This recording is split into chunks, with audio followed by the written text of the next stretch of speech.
साथ ही साथ पूरे वर्ल्ड में जो कोरोना वैक्सीन की बातें चली कि वैक्सीन ही इसका ट्रीटमेंट हो सकता है, क्योंकि इस वायरस का जो स्प्रेड है, ट्रांसमिशन है, वो इतना अनयूजुअल है कि कोई कॉमन सोर्स ऑफ इन्फेक्शन तो है ही नहीं कि सिर्फ पानी पीने से होगा, सिर्फ टच करने से होगा। ये तो किसी तरह से भी हो सकता है, जैसे छूने से हो सकता है, टच करने से हो सकता है, खाँसने से, छींकने से, पानी पीने से, खाने के थ्रू से फैल रहा है। कोई जितने भी आर्टिकल्स हैं अपनी, चाहे हम टेबल ले लें, ग्लास ले लें, थाली ले लें, बर्तन ले लें, उन पे भी ये वायरस है। अलग-अलग इसकी ड्यूरेशन है, कितने घंटे तक रहता है, 72 घंटे, 24 घंटे, उसका अलग ही एक रिसर्च है। तो इसलिए इसका इनिशियल प्रेज़ेंटेशन था, तो हम बड़े परेशान भी रहे।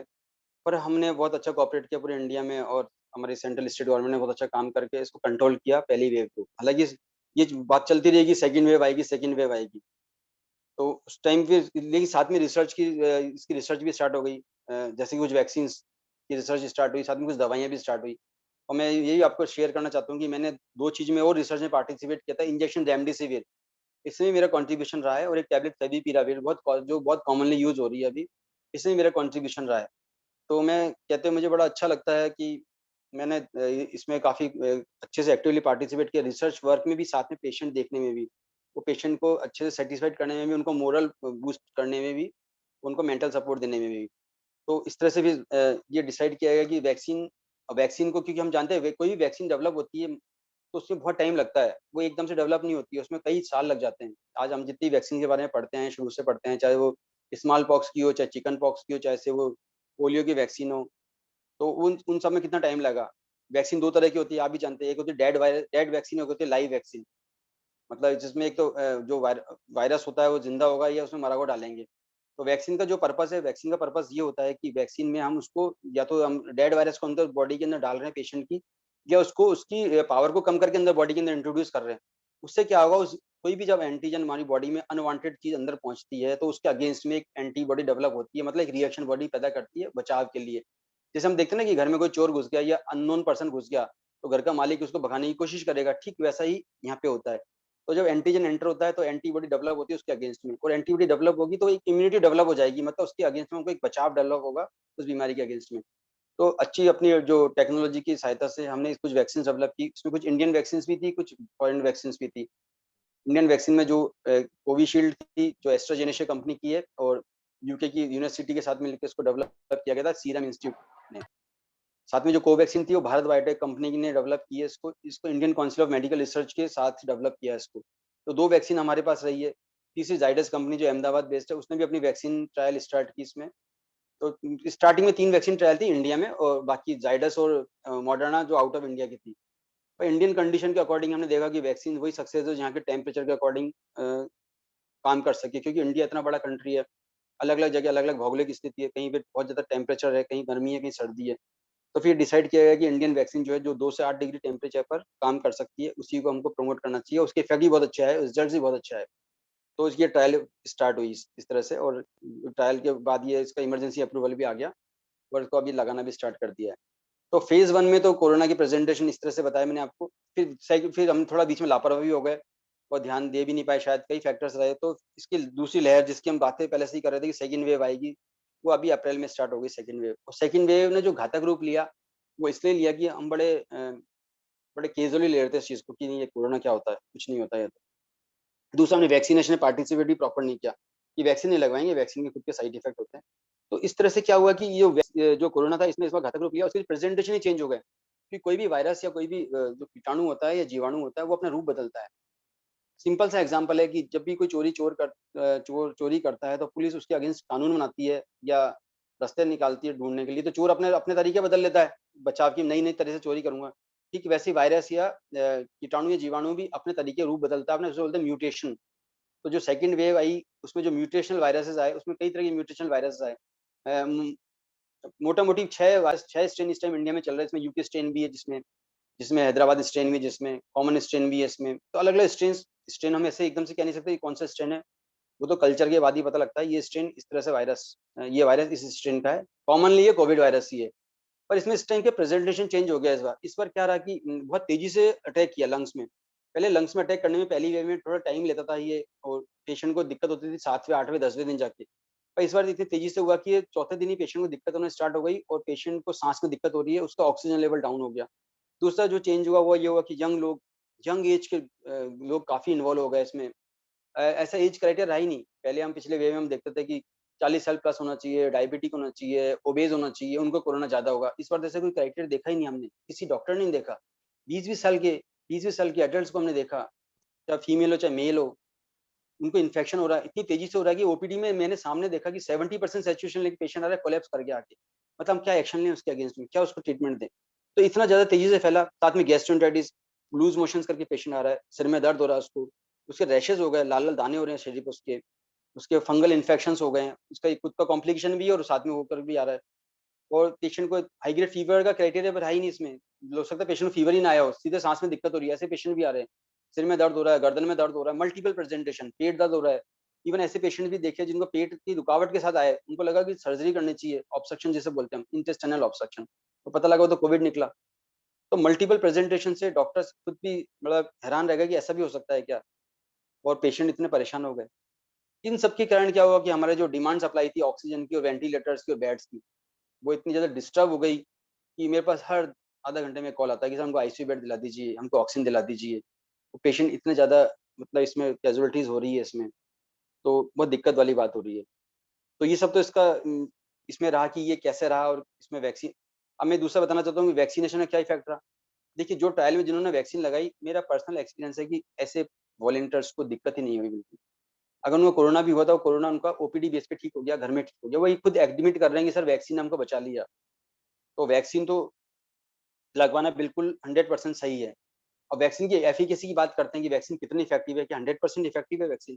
देखिए 100% तो इफेक्टिव तो कोई मेडिसिन नहीं हो सकती है। ये हम सब जानते हैं कि कोई दवाई पूर्ण रूप से रामबाण होगी, ये पॉसिबल नहीं होता है। वैक्सीन की अपनी खुद की लिमिटेशंस होती है। खुद के उसके कई उसके अलावा फैक्टर्स भी होते हैं, वैक्सीन किस पे असर करेगी, किस पे असर नहीं करेगी, या पेशेंट का खुद की इम्यूनिटी पावर कैसी है, उस पे भी डिपेंड करता है। लेकिन Indian vaccine generally 80% plus effective है। तो अगर हम ये कैलकुलेशन करते हैं कि 100 लोगों को वैक्सीन लगाई तो 80 लोगों को तो कोरोना के चांस नहीं होने के पूरे-पूरे हैं कि उनको कोरोना नहीं होगा। होगा भी तो वो जल्दी ठीक हो जाएँगे, रिकवर हो जाएँगे। फिर अब ये भी है कि वैक्सीन के बाद बुखार आ रहा है, हाथ-पैर दर्द हो सकते हैं, तो बिल्कुल हो सकते हैं, क्योंकि आप बच्चों को भी वैक्सीन देते हैं तो बच्चों को डॉक्टर बुखार की दवा लिखता ही है, कि बच्चों को बुखार आ सकता है। हम डीपीटी देते हैं बच्चों को, बीसीजी के वैक्सीन देते हैं, तो वो तो इस यहाँ भी हो सकता है। तीसरा ये भी है कि कई लोग कहते हैं वैक्सीन के बाद ही हमको तो कोरोना हो गया। तो उसमें ये हो सकता है कि वैक्सीन के बाद कोरोना के तो वैक्सीन से तो कोरोना नहीं है उनको, पर ये हो सकता है कि उनको कोरोना की इन्फेक्शन पहले ही इंट्रोड्यूस हो गया हो, वो फ्लेयर अप हो गया हो। या ऐसा हो सकता है कि वैक्सीन वाली जगह वहाँ गए, वहाँ पे इन्फेक्शन, वहाँ पे भीड़ इतनी ज़्यादा थी कि वहाँ पे उनको कोरोना हो गया हो। क्योंकि वैक्सीन लगती तो कोरोना से प्रोटेक्शन पूरा हो ही नहीं पाएगा। फर्स्ट डोज़ लगेगी, फिर अकॉर्डिंगली प्रोटोकॉल सेकंड डोज़ लगेगी। सेकंड डोज़ का ड्यूरेशन फर्स्ट डोज़ के ड्यूरेशन में दोनों में अलग-अलग होता है, कई कंपनी से अलग होता है। जैसे कि कोवैक्सीन की बात करते हैं हम, तो पहली डोज़ के 28 दिन के बाद वैक्सीन लगवा लेनी चाहिए। इससे एक बूस्टर डोज़ डल जाती है अंदर और पेशेंट को एंटीबॉडी लेवल डेवलप होना स्टार्ट हो जाते हैं, जो एटलीस्ट 14 दिन के बाद डेवलप होना स्टार्ट होते हैं। मतलब सेकंड डोज़ के भी 14 दिन बाद ही स्टार्ट होंगे और कंप्लीट रूप से 2 से 3 महीने में उसको कंप्लीट प्रोटेक्शन के चांस रहते हैं। कोविशील्ड में जहाँ तक ये उसको 4 से 6 वीक जो मैंने ट्रायल किया उसमें 4 टू 6 वीक्स में उसको हमको सेकंड डोज़ देनी है, उसके बाद प्रोटेक्शन स्टार्ट हो जाएगा। जब तक तो हमको मास्क वगैरह का यूज़ करना ही पड़ेगा, सैनिटाइज़ भी यूज़ करना पड़ेगा। और वैक्सीनेशन के बाद वैक्सीनेशन का पर्पज़ क्या है? हर्ड इम्यूनिटी डेवलप करना। हर्ड इम्यूनिटी क्या चीज़ होती है? आप सब जानते हैं कि एक सोसाइटी के अंदर जब 70% या 80% लोग वैक्सीन हो जाएँगे, स्ट्रॉन्ग हो जाएँगे, तो बाकी 20% को बचा लेंगे वो। जैसे पुराने ज़माने में जो युद्ध किया जाता था, तो मजबूत सेनापति या मजबूत सैनिक चारों तरफ होते थे, बीच में कमज़ोर सैनिक को खड़ा कर दिया जाता था, जिससे कि वो आक्रमण झेल लेंगे। ठीक वैसे ही वैक्सीन का रोल है, उसकी इम्यूनिटी का रोल है। तो हर्ड इम्यूनिटी डेवलप करने का लॉजिक भी यही है कि हमको उस बीमारी के अगेंस्ट में निजात मिलेगी और जितना ज़्यादा वैक्सीनेशन होगा, उतना जल्दी हम कोरोना से बचाव कर सकेंगे। अब यूसुफ ये भी अभी एक क्वेश्चन आ रहा है कि साहब ये वैक्सीन सब स्ट्रेन पे इफेक्टिव है या नहीं है? तो देखो स्ट्रेन तो चेंज होते ही रहते हैं, स्ट्रेन तो वायरस भी चेंज कर लेगा। पर कोवैक्सीन का जहाँ तक बात करता हूँ मैं, कोवैक्सीन काफ़ी स्ट्रेन्स पे इफेक्टिव है और फिर भी हमारे साइंटिस्ट भी कम नहीं है, वो डेवलप रिसर्च करते रहेंगे। जैसे नई स्ट्रेन आएगी तो हम उस वैक्सीन में एक बेसिक वैक्सीन तो बना ही लिया हमने, हमको थोड़ा डिफरेंट थोड़ा बदलाव करना है उसके अंदर, उस वैक्सीन को हमको वापस से लॉन्च कर देंगे। तो इस तरह से हमको 2 चीज़ों का ध्यान रखना पड़ेगा, एक तो हम बीमारी को सही टाइम पे पहचान लें, दूसरा हम वैक्सीनेशन को प्रमोट करें। अगर आपको घर में ऐसा लगता है कि हल्की गले में खरखराहट सी हो रही है, थकान सी फ़ील हुई या नाक बंद हो गई, क्योंकि कॉमन वायरल भी ऐसे ही प्रेज़ेंट करता है। पर जो कोविड में और कॉमन वायरल में डिफ़रेंस जो मैंने देखा और जो रिसर्च कहती है कि नाक से पानी आ रहा है तो कोविड के चांस कम हैं। नाक बंद है तो कोविड के चांस ज़्यादा है। सिर में दर्द दोनों में हो सकता है, हाथ-पैर दुखना ज़्यादा दोनों में हो सकता है। ठंडा लग के बुखार जनरली कॉमन वायरल में ज़्यादा आता है, कोविड में कम आता है। साँस में दिक्कत कॉमन वायरल में कम होती है, कोविड में ज़्यादा होती है। ऑक्सीजन लेवल कॉमन वायरल में नॉर्मल रहेगा, लेकिन कोविड में ये बिल्कुल डाउन हो सकता है। पेट के इन्फेक्शंस, पेट के प्रेज़ेंटेशंस कॉमन वायरल में कम होते हैं, लेकिन कोविड में ज़्यादा हो सकते हैं। तो इन 3-4 सिम्पटम को अगर ध्यान में रखें, तो इमीडिएट पेशेंट को ध्यान रख के उसका हम टेस्ट करा लें। अब टेस्ट में इसमें क्या-क्या हो सकता है? मैं चल कंटिन्यू करूँ ना मैं?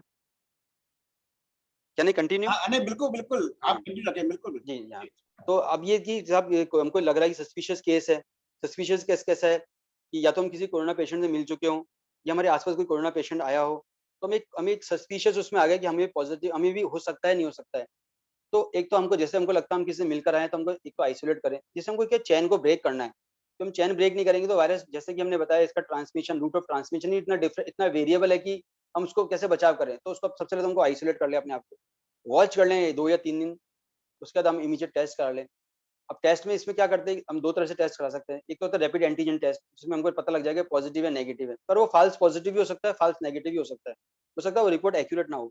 तो हमें आरटी-पीसीआर ही सबसे इफेक्टिव है, जिसमें हमको ना नेज़ल एंड ओरल कैविटी से स्वैब लेना है और जिसकी रिपोर्ट वैसे तो 4 घंटे में आ जाती है, क्योंकि असेसमेंट पर इतना रश है कि 24 आवर्स, 48 आवर्स भी लग सकते हैं। क्योंकि उसमें एक मशीन के अंदर आरटी-पीसीआर को साइकिल को उसको वायरस को रेप्लिकेट करते हैं कि कितना उसमें लोड अब उसमें आरटी-पीसीआर रिपोर्ट हमारे पास आ गई। तो उसमें एक सीटी वैल्यू होती है, वो होता है वायरल लोड कहलाता है वो जनरली।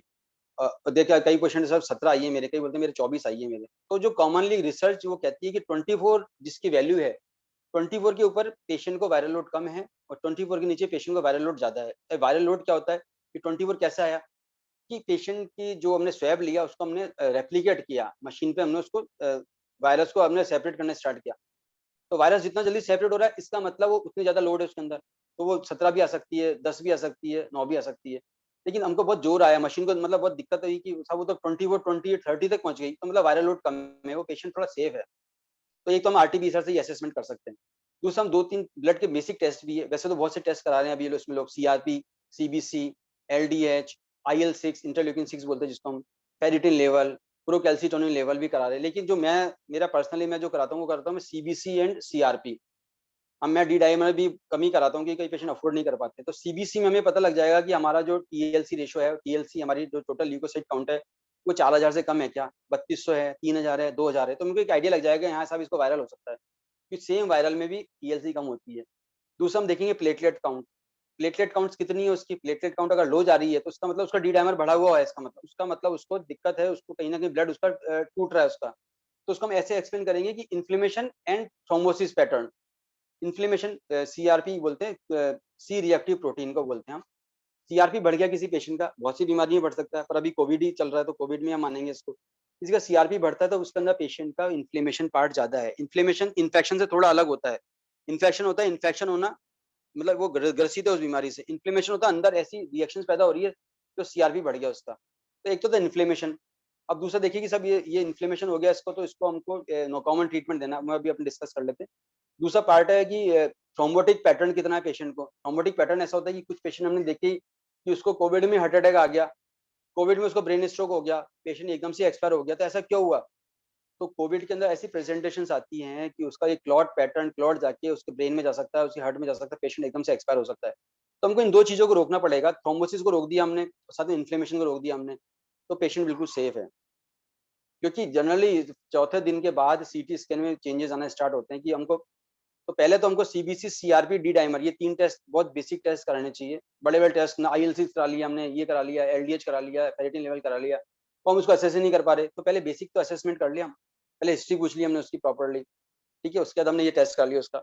चौथे 5वें दिन मेरा पर्सनली इंटरप्रिटेशन है, चौथे 5वें दिन सीटी स्कैन कराना चाहिए। कि बहुत बार पेशेंट क्या होता है कि पहले दिन सीटी स्कैन में कुछ आता ही नहीं है, दूसरे दिन सीटी स्कैन में आती नहीं, वो बाकी टेस्ट तो कराएँगे नहीं, वो आरटी-पीसीआर भी नहीं कराएँगे, वो सबसे पहले वो सीटी स्कैन करा के ले आएँगे। कि सर सीटी स्कैन देखो, वो तो 0 स्कोर है।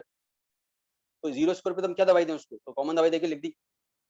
तो ये चीज़ हो गई कि हमको पैटर्न पहला हमको 2 चीज़ें देखनी है इसके अंदर। शुरू के 4 दिन और 4 दिन के बाद, 4 दिन से लेके 9 दिन और 9 दिन के बाद के दिन। तो शुरू से 4 दिन या 5 दिन बड़े रिस्की होते हैं जब हम पेशेंट का इन्फ्लेमेशन हमको कम करना है। सीआरपी वैल्यू को हमको 5 से नीचे लाना है। सेकंड होता है हमको चौथे दिन से लेके 90 दिन तक, जब हमको फेफड़े में न्यूमोनिया बनने से रोकना है उसको। फेफड़ों में न्यूमोनिया बन गया तो ऑक्सीजन लेवल डाउन आएगा। ऑक्सीजन लेवल डाउन आएगा तो पेशेंट को सीधे ही ऑक्सीजन की ज़रूरत पड़ेगी और वो भी अगर फ़ेल हो गया ऑक्सीजन तो उसको सीधे वेंटिलेटर की ज़रूरत पड़ेगी और वेंटिलेटर की कितनी कमी है? अभी ऑक्सीजन की ही कमी है, वेंटिलेटर तो बहुत बड़ी बात है, इतने आईसीयू बेड है और आईसीयू बेड भी अगर है भी तो वहाँ पे कितना एक्सपर्ट स्टाफ है, कितने डॉक्टर्स हैं जो मैनेज कर पाएँगे? तो पहली चीज़ तो हम इन्फ्लेमेशन उसको रोक दें पहले स्टार्टिंग में हम क्या करें उसको बेसिक ट्रीटमेंट स्टार्ट कर दें। एंटीवायरल एग्ज़ैक्ट ट्रीटमेंट ना देके उसको हम पहले जैसे कि अब कोई कॉमन एंटीबायोटिक जैसे कि अभी 2 एंटीबायोटिक चल रही है इसमें इस टाइम डॉक्सीसाइक्लिन, एजिथ्रोमाइसिन। तो हम वो स्टार्ट करते हैं उसको, साथ में आइवर्मेक्टिन का भी रोल है इसके अंदर, जो शुरू के 3 दिन दे सकते हैं। विटामिन सी, ज़िंक, गार्गल्स ये साथ में इम्यूनिटी बढ़ाने के लिए होते हैं हमेशा, जिससे कि उसका गार्गल्स इसलिए ज़रूरी है बीटाडीन से गार्गल्स ताकि उसका वायरल लोड गले का या अंदर लंग्स में जो पहुँच रहा है वो कम हो जाए। तो पहला तो हम ये कर दिया मोट और उसके फीवर के लिए हमको mefenamic acid, salt, indomethacin salt ये हम दे सकते हैं। साथ में इन्फ्लेमेशन रोकने के लिए हम कोल्चिसिन टैबलेट आती है 0.5 एमजी वो भी हम दे सकते हैं। तो स्टार्टिंग में हमने इसको दे दिया, साथ में उसका हमने सीआरपी, डी डाइमर ये टेस्ट करा लिए। तो जैसे ही खाँसी स्टार्ट हुई उसको हमने खाँसी स्टार्ट हुई, साँस में दिक्कत स्टार्ट हुई तो हमने उसको इमीडिएट सीटी स्कैन कराया और उसको लोडिंग डोज़ में हमने स्टेरॉइड ऐड कर दिया। तो स्टेरॉइड इसका साथ में बहुत अच्छा ट्रीटमेंट है जो स्टेरॉइड इसको बहुत जल्दी पेशेंट के निमोनिया को रोकने से बचाता है।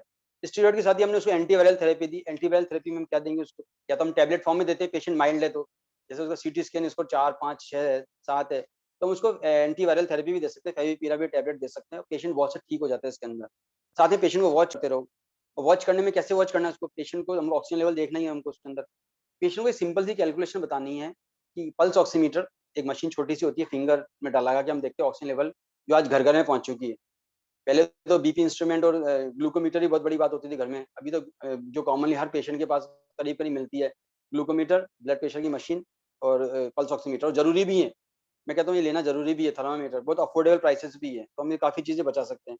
तो हम पल्स ऑक्सीमीटर से उसका पल्स देखेंगे, सैचुरेशन देख के लिख लेंगे, उसको समझाएँगे वाली बात, मैं कई पेशेंटों को कराता हूँ, कि सर 96 सैचुरेशन आ गया फॉर एग्ज़ाम्पल उसका। फिर हम उसको कहेंगे आप 6 मिनट धीरे-धीरे घूमिए आप, पेशेंट 6 मिनट वॉक करेगा। 6 मिनट के ठीक बाद हम उसका सैचुरेशन फिर देखेंगे।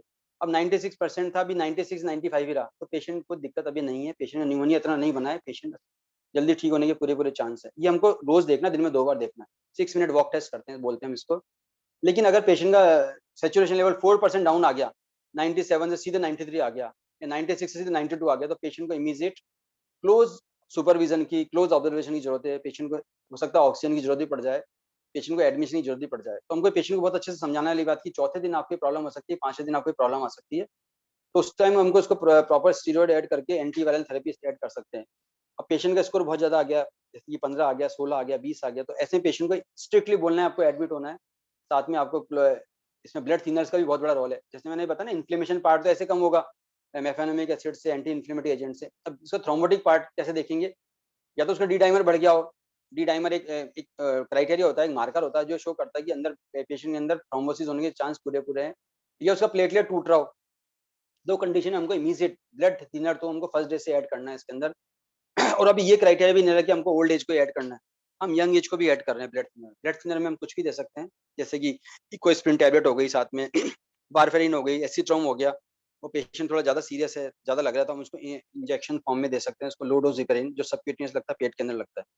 तो हमको इमीडिएट ये तो हमको इमीडिएट स्टार्ट करना है, साथ में एंटीवायरल थेरेपी देनी है उसको और पेशेंट को एडमिट करके ऑक्सीजन लगानी है उसको और अगर पॉसिबल है लगता है तो उनको रेमडेसिविर इंजेक्शन की ज़रूरत है। ये हमको बहुत जज करना पड़ेगा कि हर किसी को रेमडेसिविर इंजेक्शन की ज़रूरत नहीं है हमको। हम रेमडेसिविर इंजेक्शन अभी ऐसे यूज़ कर रहे हैं कि उससे उतनी क्राइसिस हो गई है, उसकी इंजेक्शन ही नहीं मिल रहा।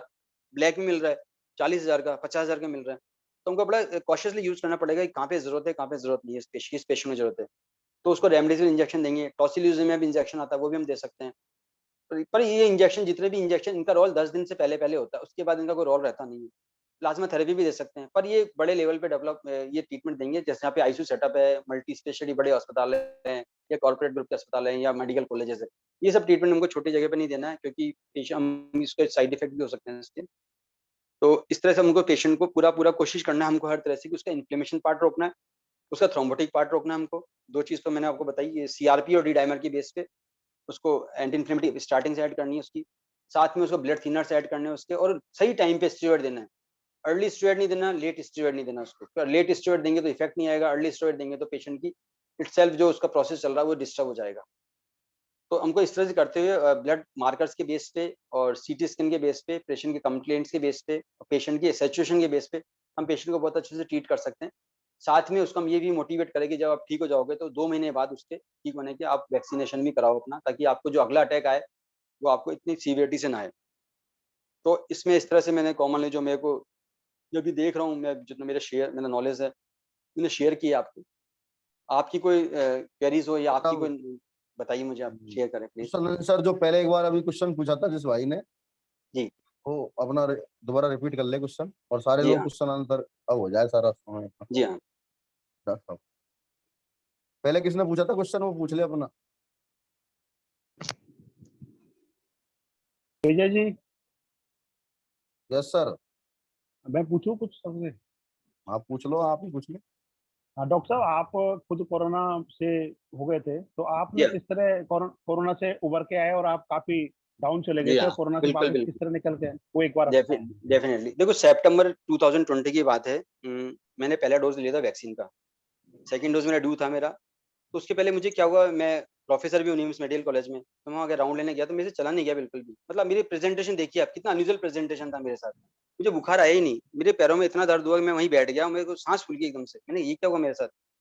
तो मैंने तब भी नहीं सोचा मुझे कोरोना हो सकता है। मैं इसलिए बताना चाह रहा हूँ कि कोई अनयूजुअल प्रेज़ेंटेशन आप ज़रूर डॉक्टर से शेयर करें, उसको लाइटली नहीं लें। तो मैंने फिर मेरे ब्लड टेस्ट कराए, बेसिक ब्लड टेस्ट कराया, तो मेरा इसमें पैराथायरॉइड थायरॉइड हार्मोन बड़ा डिस्टर्ब आया। थायरॉइड हार्मोन मेरा टीएसएच 185 आया, जो कभी था ही नहीं मुझको। और सरप्राइज़ली मेरे जो सीटी स्कैन था उसमें स्कोर कम आया, लेकिन मेरा जो मैंने वो कराया, उसके बाद मैंने एंजियो कराया, उसमें मेरे ब्लॉकेज आ गए। मतलब स्मॉल एम्बोलाइज़ आए मेरे। अब कम सरप्राइज़ बात देखिए आप। और मेरा सैचुरेशन सडन डाउन आ गया, 80% आ गया।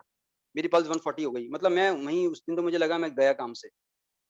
मतलब मुझे बहुत ही उस दिन तो मैं लगा मैं कुछ नहीं बचा मेरे पास तो। लेकिन मैंने फिर बहुत मतलब साथ में मेरे फैमिली मेंबर्स थी, मेरी वाइफ थी स्पेशली, और सबका मेरा दुआ थी, सबकी शुभकामनाएँ मेरे साथ थी। तो मैंने फिर इमीडिएट ऑक्सीजन लगा के अपने आप को रेमडेसिविर इंजेक्शन का अरेंजमेंट किया। उस टाइम इतनी मारा-मारी क्योंकि नहीं थी।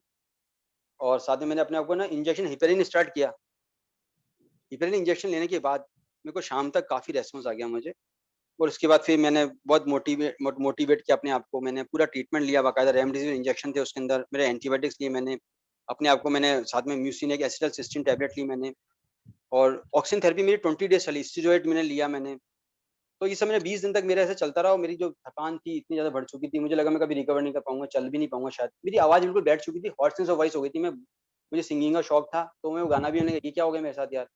तो इस तरह से मेरा रहा, लेकिन मैं सबकी शुभकामनाओं से मैं इतना रिकवर करा। सितंबर के बाद अक्टूबर में मैं उठ के खड़ा हो गया वापस में। और फिर अब मेरे पेशेंट को मेरे परेशान रहते थे वहाँ पे, मेरे पेशेंट मेरे लिए प्रे करते थे बहुत से, कि जल्दी मतलब उनको पता लगा ना जैसे कि। तो उस टाइम मुझे लगा कितने मतलब मेरे साथ कितने लोग अटैच हैं। तो इस तरह से मैं रिकवर किया। मैंने आपको मतलब मेरा डायग्नोसिस मेरा अनयूजुअल रहा, मेरा डायग्नोसिस डिले हो गया मुझे लगता है ऐसा। मुझे थकान कुछ दिन से चल रही थी, मैंने ध्यान नहीं दिया इस बात पे। मैं चलने में जब असमर्थ हो गया, उस दिन मुझे पता लगा मुझे कोविड है। तो इसलिए आपको ऐसा लगता है ना कोई अनयूजुअल प्रेजेंटेशन, तो आप उसको बिल्कुल इग्नोर ना करें, इमीडिएट करें, क्योंकि अगर ऑक्सीजन लेवल डाउन हो गया, कि हमारे पास कुछ नहीं बचेगा। अगर मैं वो एक दिन डिले कर देता, आप सोचिए, तो मैं वेंटिलेटर पे जाता सीधे ही। पर आज मैं हूँ, आपके साथ हूँ, तो इसका मतलब मेरा ट्रीटमेंट सही टाइम पे मुझे मिल गया। ये मेरा एक्सपीरियंस था। बहुत सही सर। एक्चुअली आपने जो अपनी स्टोरी सुनाई है वो बिल्कुल मैं रिलेट कर रहा हूँ मेरी स्टोरी से। बिल्कुल सर। अच्छा, अच्छा। पिछले साल मेरे को भी वही कोविड, पूरी फैमिली को कोविड रहा। मेरी मम्मी जी, तो जी हाँ। बिल्कुल जो है वो आईसीयू में और बहुत उससे रिकवर हो गया ही। ओहो! और डेफिनेटली वो मैं रिलेट कर रहा हूँ सर। आपने इतना अच्छा प्रेजेंटेशन किया मनीष जी, बहुत अच्छा। और कई क्वेश्चन तो मेरे वैसे ही आंसर हो गए, जो मैं कुछ सोच रहा था कि भाई मुझे जैसे एक तो मेरी क्लैरिटी से रेमडेसिविर के बारे में थोड़ा सा था कि रेमडेसिविर का रोल किस स्टेज पर थोड़ा मानते हैं। जैसे कई कई जो एक्सपर्ट कहते हैं कि भाई ये जो 5 to 9 स्कोर रहता है ना, तब तक रेमडेसिविर का कुछ रोल है। लेकिन अब एक सीवियरिटी जैसे माना कि 14 या 15 या 18 स्कोर हो जाता है, तो उसके बाद रेमडेसिविर का कितना रोल रहता है, थोड़ा सा वो और देखिए, थोड़ा सा क्लियर हो। जी, हाँ, मॉडरेट के बाद 11 या 12 स्कोर के बाद पेशेंट को फीवर बहुत हाई ग्रेड है, जी, खाँसी है, सांस में दिक्कत है, ऑक्सीजन लेवल डाउन है, तो हमको रेमडेसिविर इमीडिएट देना चाहिए उसको। जी, 12 स्कोर के बाद मोटा-मोटी। पेशेंट की भी कंडीशन क्या है, वो हमको देखना पड़ेगा, वो डायबिटिक है क्या, हाइपरटेंसिव है क्या, ओल्ड एज का है क्या, उसकी इम्यूनिटी कैसी है। इन सबको हमको करते हुए, जज करते हुए, हमको उसको असेसमेंट करते हुए हमको रेमडेसिविर इमीडिएट स्टार्ट करना चाहिए, उसमें डिले नहीं करना चाहिए। डिले कर दिया, उसका रोल नहीं आएगा। एक जो आपका ये जो आपने कहा कि ये डेफिनेटली एक बहुत अच्छी क्लैरिटी मेरे को मिली कि एंटी इंफ्लेमेटरी का जो रोल है शुरू जी, में, जो इनिशियल जो 4-5 डेज का, जिसमें कि आपने बिल्कुल, बताया कि आप एक तो हम इंडोमेथासिन या इस तरह का हम एक साथ में शुरू करते डेफ़िनिटली। हैं। जी हाँ, तो बिल्कुल। ये भी एक बहुत अच्छा एक क्लैरिटी, क्योंकि सिर्फ हम मतलब क्या डोलो पैरासिटामोल देके छोड़ देते हैं। एक्चुअली क्या है, सही बोले। प्रॉपर जो है एंटी इंफ्लेमेटरी साथ में नहीं दे रहे हैं। नहीं दे पाते। और कई बार जैसे आप क्रूड ड्रग है, माना कि आइबुप्रोफेन बहुत क्रूड ड्रग है, लेकिन डेफिनेटली एंटी इंफ्लेमेटरी रोल उसका भी है। तो कहने का बहुत मतलब है कि सिर्फ पैरासिटामोल नहीं देके और एक एंटी इन्फ्लेमेटरी साथ में हमको ऐड करना चाहिए। डेफिनेटली बिल्कुल रेगुलर ऐड करना चाहिए, शुरू के 5 दिन करना चाहिए, सीआरपी को कम लाना है हमको इन्फ्लेमेशन पार्ट रोकना है और सेकंड थ्रोम्बोसिस पार्ट रोकना है हमको। 2 पैटर्न अगर हमने कर दिए, पेशेंट सेव हो जाएगा हमका। अच्छा, पेशेंट शुरू में सेव कोई इकोस्प्रिन देने का, जो ब्लड थिनर देने का शुरू में कोई रोल है क्या? जैसे शुरू बिल्कुल के देना चाहिए क्योंकि अभी हो सकता है ब्लड अभी प्लेटलेट डाउन ना हुआ, डी डायमंड ना बढ़ना स्टार्ट हुआ, जी, जी। ब्लड थिनर देने में कोई हर्ज नहीं है, देना चाहिए हमको, अनडाउटली देना चाहिए। और डेफिनेटली स्टेरॉइड का जैसे आपने बताया कि 4-5 डेज बाद में अगर कोई खांसी वगैरह रहती है सिम्पटम्स, तो हमने स्टेरॉइड बिल्कुल, क्योंकि बहुत से पेशेंट आप भी जानते हैं एसिम्प्टोमेटिक होते हैं, हल्का फीवर होकर ठीक हो जाते हैं, तो हमको अननेसेसरी स्टीरॉइड शुरू के 4 दिन तो मैं तो नहीं देता, और ये बिल्कुल सही प्रोटोकॉल भी यही कहता है कि इसको पहले वॉच कर लें हम इसका, और इमीडिएट जैसे अगर लगा लेकिन अगर उसको दिक्कत जरूरत है तो इमीडिएट हाई डोज में स्टार्ट करते हैं उसको, हाँ, डेफिनेटली क्या है ठीक है, कि स्टेरॉइड को बैलेंस लेके चलना पड़ेगा, अदरवाइज वो बैलेंस लेके चलना ज्यादा पड़ेगा बढ़ाएगी, वायरल लोड ज्यादा बढ़ा देगी डेफिनेटली। डेफिनेटली। क्योंकि अभी हमने एक खतरा और देखा, अभी हमने जैसे देख रहे म्यूकोरमाइकोसिस फंगल का जो खतरा देखा, वो क्यों देखा हमने, क्योंकि देखा कि उसको अननेसेसरी स्टीरॉइड तो नहीं दे दी कहीं हमने उसको, या उसकी स्ट्रेन अलग तरह की तो नहीं गई उसकी, या उसकी डायबिटीज हमने अच्छा स्टीरॉइड दे दिया। ये कोई बड़ी बात मैं बोलना चाहता हूँ कि डायबिटीज उसकी कंट्रोल करनी साथ में हमको, कि स्टीरॉइड खुद ही शुगर बढ़ाता है, और डायबिटीज पेशेंट का शुगर और बढ़ जाएगी उसकी, तो उसको इमीडिएटली उसको अगर डायबिटीज कंट्रोल रहेगी तो उसको फंगल के चांस पूरे पूरे कम रहेंगे, पेशेंट जल्दी रिकवर करेगा। तो हमको ये चीज उसको देखनी है, उसकी इंसुलिन अगर है तो इंसुलिन डोज बढ़ा दीजिए, अगर ग्लूकोनाम या कुछ टैबलेट ले रहा है तो उसकी डोज बढ़ा दीजिए, उसको समझा दीजिए शुगर आपकी बढ़ेगी तो उसको कंट्रोल करना है। तो डायबिटीज हम 10 दिन के लिए देंगे सिर्फ, डायबिटीज तो मैनेज कर लेंगे बाद में, एक आपकी लंग सेव करना जरूरी है, हमको ऑक्सीजन लेवल का मेंटेन करना जरूरी है। अच्छा, ये जो एंटीवायरल जो थेरेपी है इसका कुछ ड्यूरेशन कुछ है? जैसे जो ओरल जो थेरेपी दे रहे हैं उसका एक पर्टिकुलर ड्यूरेशन की, ठीक है पेशेंट एसिम्प्टोमेटिक हो गया, उसके सारे प्रॉब्लम जो है वो लगभग वो बिल्कुल फिट महसूस कर रहा है, लेकिन इसका कोई कोर्स ड्यूरेशन में इतना तो हमको देना ही है एंटीवायरल, तो अगर हम बिल्कुल 5 डेज तो हमको देना ही चाहिए favipiravir tablet, 4 to 5 days definitely देना चाहिए। We can extend up to 7 to 10 days also. ये इफेक्टिव है, बहुत इफेक्टिव चल रही है, माइल्ड केस में बहुत पेशेंट ठीक हो रहे हैं। 4 to 5 days, 7 to 10 days, thank इस तरह से यू। देखिए। जी जी अभी पहला जो सवाल पूछ रहे थे, सवाल पूछे अपना, कौन पूछ रहे थे? सबसे पहले जो किसी ने सवाल किया था वो किसी भैया ने किया था, वो दोबारा पूछ ले अपना एक बार।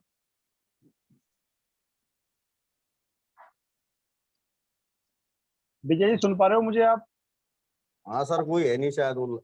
और मैं दूसरे कहना चाह रहा हूँ कि मास्क प्रॉपर लगाना है, मास्क में खिलवाड़ नहीं करना हमको, पता लगा मास्क तो नीचे और नाक ऊपर रह गई हमारी, बिल्कुल ध्यान रखना है इस चीज का, क्योंकि हमको अगर मास्क में फूंक मारी हमने, सामने की कैंडल बुझ गई है तो इसका मतलब मास्क काम ही नहीं कर रहा हमारा, कि ड्रॉपलेट को तो रोकना ही है हमको, ड्रॉपलेट से फैल रहा है सबसे पहले तो ये, साथ में हर चीज को हम टच नहीं करें, अननोन चीजों को टच ना करें, हम हैंड वॉशिंग विजिट कर ले, अगर 2 चीज भी हमने ढंग से करते हैं, क्योंकि हमने देखा आज यूके और यूएस से तो कोरोना फ्री होकर घूम रहे हैं आराम से, लोग पार्टी कर रहे हैं, हम इंडियंस अभी भी जूझ रहे हैं, क्योंकि हमारा वैक्सीनेशन इतना जल्दी स्टार्ट कर दिया उन्होंने, और काफी कंट्रीज ना, जैसे New Zealand for example, Australia for example, इतना स्ट्रिक्टली फॉलो करते हैं चीजों का वो, और हम भारतीयों को भी समझना पड़ेगा, हमको थोड़ा डिसिप्लिन तो रहना ही पड़ेगा हमको, अभी नहीं आगे भी, अभी भविष्य के लिए भी हम हर चीज एक बार कैजुअली बताइए। लेते हैं, हम सोचते कुछ नहीं होता यार, कुछ नहीं होता जी, होता है, हम तो पेशेंट देखे हैं, मैंने, मुझे पता है, मेरे को हुआ है तो होता है, कोरोना जरूर होता है, ऐसी बात नहीं है, जिसके जाते हैं रिलेटिव जाते हैं, दोस्त जाते हैं, उनको पता है कोरोना क्या चीज होती है सर।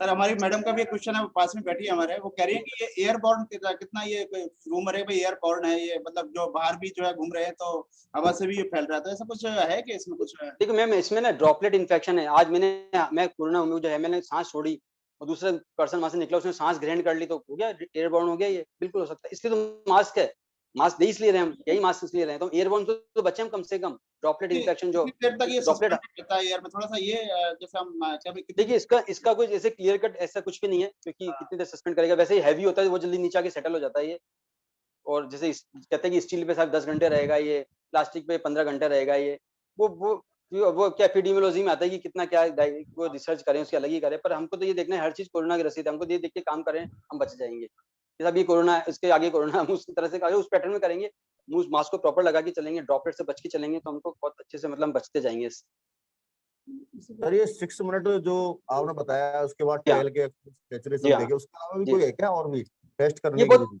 नहीं, ये बहुत कॉमन टेस्ट है जो बहुत इजीली हर जगह कर सकते हैं आप लोग, मैं इसलिए बता रहा हूँ कि हमको ये देखना है कि हमारा फेफड़ा कितना इन्वॉल्व हुआ है, न्यूमोनिया ये बताएगा टेस्ट कि हमको न्यूमोनिया बन रहा है नहीं बन रहा, अगर हमारा ऑक्सीजन लेवल सही चल रहा है 6 मिनट बाद भी हमको न्यूमोनिया के चांस कम से कम है, नहीं बन रहा शायद वो, या कम बनेगा, जहाँ डाउन आ गया इसका मतलब कि बनने की चांस हो गया, अंदर प्रोसेस स्टार्ट हो गया, तो जो वो 6 मिनट ऑक्सीजन, जैसे सांस श्वास लेकर तेज से और उसको रोक के 30 मिनट तक का वो भी है क्या इसका?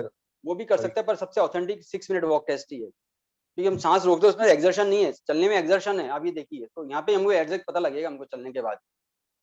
अच्छा 6 मिनट मैंने वॉक। कल एक भैया से मिला था मैं, उसका 44 साल के करीब उम्र थी उसकी, 44 जी 45। जी हाँ, तो उनका ऑक्सीजन लेवल 95 आ रहा था। ठीक है। तो क्या वो उम्र के हिसाब से ठीक है? 95 कम है, 98 हाँ होना तो चाहिए नॉर्मल, 98 99 उन्होंने 100%। इन्होंने मेरे सामने किसी से डॉक्टर से बात करी थी, हम्म। तो बोले कि वो ठीक है 95। 93 94 एक कट ऑफ पॉइंट मानते हैं कि हाँ ठीक है, इसके नीचे आए तो हमें एक्शन लेंगे इमीडिएट। बाकी अगर 95 तक मैनेजेबल है, पर कम है, वैसे कम है। आइडियली हम अगर कंपेयर करें 99% होना चाहिए, 98% होना चाहिए, तो वैसे तो कम है ही है। मैंने उनसे ये कहा था 97 तो कम से कम होना चाहिए। होना चाहिए, बिल्कुल होना तो चाहिए। बोला कि नहीं 95 बता रहे डॉक्टर साहब। तो मैंने बढ़िया भैया। और उनको ये वॉच करना पड़ेगा कि उनका कम तो नहीं हो रहा, कहीं रात को सडन कम हो गया, बोले साइलेंट हाइपोक्सिया, चुपचाप कम हो गया, पता नहीं चला, वो सोते रह गए। अच्छा एक विजय ये जी, होम्योपैथिक दवा का ये चल रहा है, ये तो ये इससे ऑक्सीजन लेवल बढ़ता है क्या? ये ये जैसे सब ट्रायल बेसिस को कुछ आइडिया नहीं है मुझको। अच्छा अच्छा अच्छा। सब दवा ले रहे हैं, विजय काढ़ा भी जी, पी रहे हैं, सब कुछ कर रहे हैं, लेकिन फिर भी कोरोना हो रहा है। Yes sir DCG. हाँ सर, मैं ये पूछना चाह रहा था, जो वैक्सीनेशन का जो टाइम आया, शुरू में कुछ टाइम दिया गया गैप का, अब टाइम बढ़ा दिया गया, तो इसके पीछे कोई पॉलिसी जो है या कोई रिसर्च चल रहा है लगातार, अभी भी कुछ तरह की बात चल रही है? देखिए रिसर्च जो कह रहा है कि अब उसको ना 16 वीक तक कर दो या 8 वीक कर दो, 10 वीक कर दो। लेकिन मैं बोलना तो नहीं चाहता, पर मुझे लगता है कि वैक्सीनेशन की कमी है, तो इसलिए अब कौन सी ऐसी रिसर्च हुई तो मुझे आइडिया नहीं है इस चीज का। पर ड्यू टू मतलब मीन्स की स्कैरसिटी ऑफ या वैक्सीन, ये बोला गया है कि शायद इसको बढ़ाएं ताकि थोड़ा सा ऐसा रहे। या ओपन में तो बोलना नहीं चाहता इस चीज को मैं, पर ऐसी कोई ये रिसर्च अभी इतनी जल्दी कोई अच्छा, रिसर्च ऐसे हुई भी नहीं है। ये स्पुतनिक जो वैक्सीन आ रही है, इसमें सुना है कि सिंगल वैक्सीन है, ओनली सिंगल डोज वैक्सीन नहीं, है। दो तरह से आ रही है। स्पुतनिक आ रही है, स्पुतनिक लाइट आ रही है। Sputnik light single dose vaccine है जो 6 महीने में लगेगी।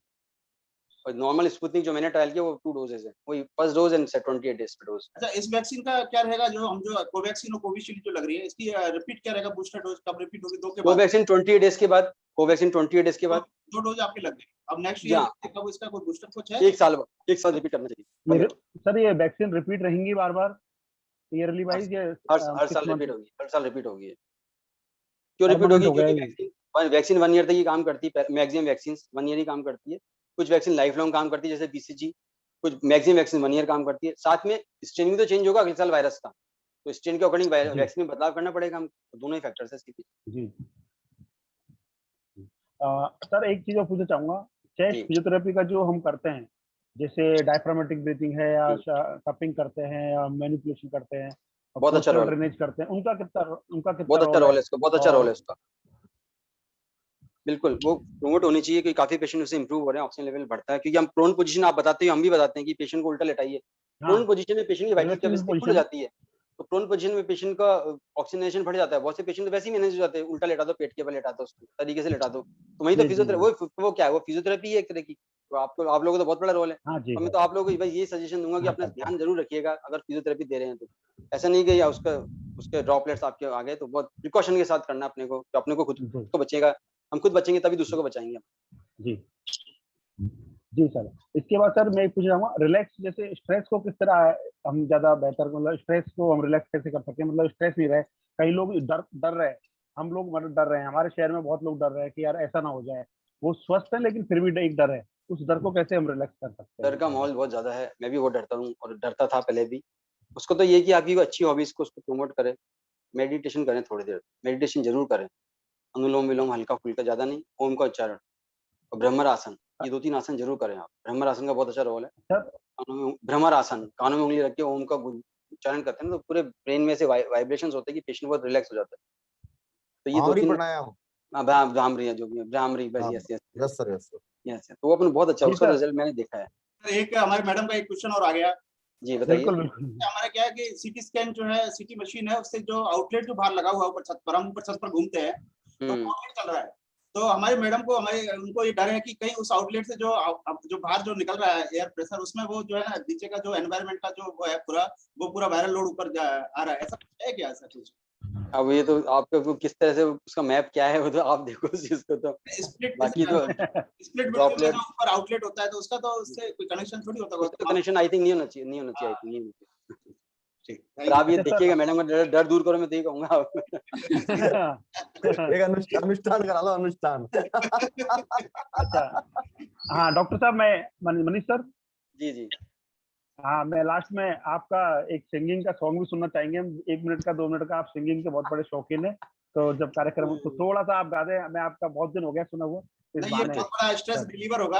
हम्म, मनीष सर का सॉन्ग जो है सबको सुनने को मिलेगा, तो बहुत एक तनाव जो माहौल है उसको बहुत अच्छा एक नहीं, रिलैक्सेशन। मनीष सर मैं क्या कर रहा हूँ सर, मनीष सर जैसे व्यक्ति मैंने नहीं देखा, मतलब कभी कोई एटीट्यूड नहीं, कभी भी मैं तो हमने जब भी मैं तो मिला। अभी सीधा का प्यार है मेरे प्रति। 15 मिनट ही मिला हूँ उनसे, 15 मिनट में मैं इनका कायल हो गया हूँ, मैं इनका बिल्कुल प्रेमी हो गया हूँ। तो ये डेफिनेटली आपका प्यार है, मैं आप तो सबका, आप मैं सब मेरे छोटे मैं तो भाई हो, 2 आप सब साल मेरे छोटे। 2 साल रिसर्च किया है सर के साथ मैंने, तो उदयवीर सर और हम नाइस लोग रिसर्च में थे, नाइस। डॉक्टर बीरेंद्र सिंह के यहाँ पर। आपको कभी भी कोई क्वेरीज है ना, मेरे को मैसेज कर दीजिएगा, मैं रिप्लाई कर दूंगा। कोई पेशेंट के बारे में डिस्कस करना हो, कुछ और भी हेल्प बिल्कुल चाहिए इस बिल्कुल, तरह मैं के आपकी बिल्कुल टॉपिक हेल्प डिस्कस करूंगा करते आपकी, हैं बिल्कुल है हेल्प ना। करूंगा, आप क्योंकि मेरे पास में 50-60 जो है फोन डेली आ रहे हैं। जी हाँ, तो जी मेरा हाँ, बस काम यही है गाइड करने का, क्योंकि मैं एक्चुअली जी मैं हाँ, खुद जी हाँ, एक्सपर्ट कुछ है नहीं, नहीं मेरे को कोई एक्सपीरियंस है ट्रीटमेंट का। लेकिन मैं डेफिनेटली क्या, मैं हेल्प लेके आप जैसे जो सीनियर उनसे, जो इसमें एक्सपर्ट है उनसे हेल्प लेके ही और मैं उनको गाइड करता हूँ। हाँ, जितना कोशिश करेंगे बिल्कुल उनकी हेल्प करेंगे, ताकि पेशेंट जल्दी ठीक हो, बहुत टेंशन फ्री रहे। वो टेंशन फ्री रहेंगे तो समाज भी स्वस्थ रहेगा, हम जानते हैं इस चीज को, और जल्दी अच्छा रहेगा, बहुत अच्छा रहेगा। वो मुझे भी बहुत अच्छा लगा वैसे तो। डॉक्टर दिनेश से मिलकर, मतलब बहुत साल पहले मिला बॉस था एक आपको। यस, मैं ट्राई करता हूँ गाना गाने की ना। बॉस बॉस मुझे यहाँ पे लोग दिनेश के नाम से नहीं जानते, डीसी के डीसी नाम से डीसी जानते हैं। डीसी नाम है मेरा, डीसी नाम है मेरा। हाँ, नाम बदल लिया मैंने यहाँ पे आके, बात दिनेश साहब। सही। मैंने भी डीसी नाम ही सेव कर रखा आज तक, डीसी डीसी फिजियोथेरेपिस्ट, आज तक वही नाम सेव है मेरे पास। अरे डॉक्टर साहब, ये ना डॉक्टर डीसी यहाँ ना घर में ना हलचल रखता है, सबको एक्टिव रख रहा है। आधा सा तो लोड इसने ले रखा है गंगापुर नहीं, ये का। बहुत उस टाइम भी एक्टिव है, उस टाइम भी एक्टिव था, मैं देखता था इनकी एक्टिविटीज होती थी नहीं, बिल्कुल डीसी ना जी ये। की काफी एक्टिविटी जो है बहुत अच्छी जो है गंगापुर में, एनजी अच्छा मोटिवेशन हो रहा है इनका। एक बिल्कुल। सास खास वाला कार्यक्रम है एक, तेरी सास सबसे खास, वो कार्यक्रम बहुत अच्छा पॉपुलर हो रहा है, और उसमें जो है काफी अच्छा पार्टिसिपेट कर रहे हैं, और डेफिनेटली जो है हर सोशल एक्टिविटी में आगे रहते हैं। इनकी जी हाँ, नैतिकता सोसाइटी के तहत, और कई इनके जो है वो ऑर्गेनाइजेशन है, मानव सेवा संस्थान, उनके तहत जो है काफी अच्छा इनका रहता है यहाँ पर। जी जी, अच्छी बात है, बहुत अच्छी बात सर गाना गाइए आपका। है। मैं एक ट्राई। मिनट जी बताइए। सर, 5-7 पॉइंट तो डॉक्टर डीसी से बात करके ही बढ़ जाता है हमारे गंगापुर वालों का तो। यही तो चाहिए, ऐसे तो इंसान चाहिए हमको इस टाइम पे, जब हमको वैसे ही फिट कर दे। बिल्कुल बिल्कुल। चलिए चलिए, अच्छी हाँ, बात। तो सर हो जाए फिर एक। मैं मैं हाँ सर, गाना। मैं ट्राई करता हूँ। जल्दी से एक गाना हो जाए सर। जी जी। छू कर मेरे मन को किया तूने क्या इशारा,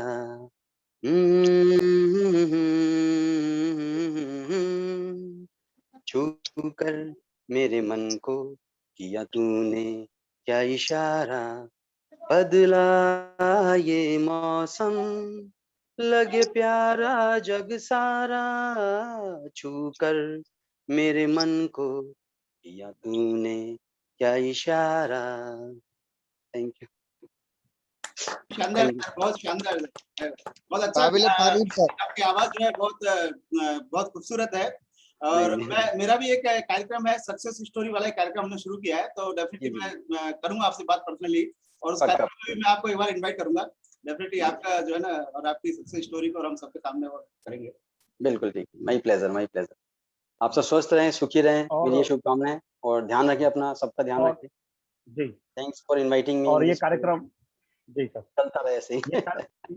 ये कार्यक्रम नई दिशा सोसाइटी, मानव सेवा संस्थान और श्याम परिवार सेवा समिति और भारत विकास परिषद कुशालगढ़ और गर्ग हॉस्पिटल डॉक्टर मुकेश गर्ग के विशेष सहयोग से किया गया। इसमें डॉक्टर मुकेश गर्ग की इस कार्यक्रम की टीम है, बिल्कुल जिन्होंने ये आइडिया हमको दी है कि इस तरह के कार्यक्रम हम कर सकते हैं।